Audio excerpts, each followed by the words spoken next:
Good morning. நான் உங்கள் maths teacher பேசுகிறேன். All of you welcome to our maths ma'am TNPSC class.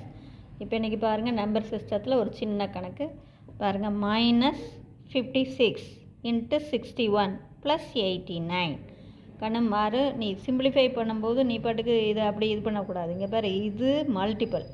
அப்போ மல்டிபிள்னால் இதை ஃபஸ்ட்டு பெருக்கிக்கணும், அப்புறம் தான் கூட்டணும். புரியுதா? அப்போ 56ஐயும் 61ஐயும் பெருக்கணும். -56ஐயும் 61ஐயும் பெருக்கும்போது 1 6 6 1 5 6 6 36 மீதி 3 5 6 30 3 33. அப்போ 6 இதை கூட்டினா 11 மீதி 1 1 3 4 இது 3. அப்போ -3416 வரும் +89.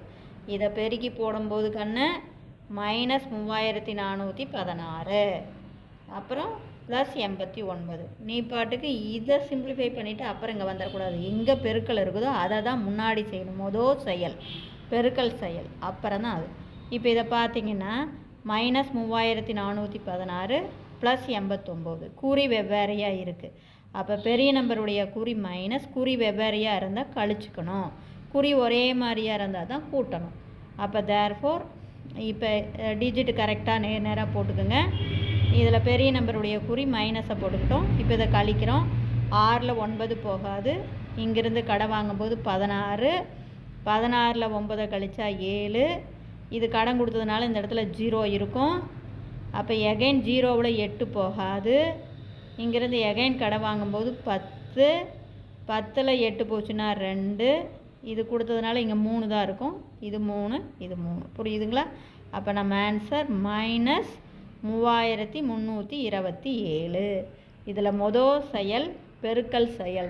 பெருக்கிக்கணும், அப்புறம் தான் நீ சிம்பிளிஃபை பண்ணணும். சிம்பிளிஃபை பண்ணும்போது அப்படியே இங்கே கூட்டல் இருக்குதுன்னு கூட்டிடக்கூடாது.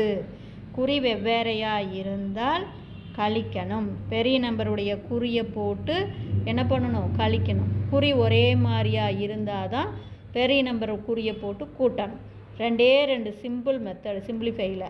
ஒன்று கூட்டுறது, இன்னொன்று கழிக்கிறது. குறி ஒரே மாதிரி இருந்தால் பெரிய நம்பருடைய குறியை போடு கூட்டு. குறி வெவ்வேறு மாதிரி இருந்தால் பெரிய நம்பருடைய குறியை போடு கழிங்க. புரிஞ்சுதுங்களா? Wish you all the best. Thank you.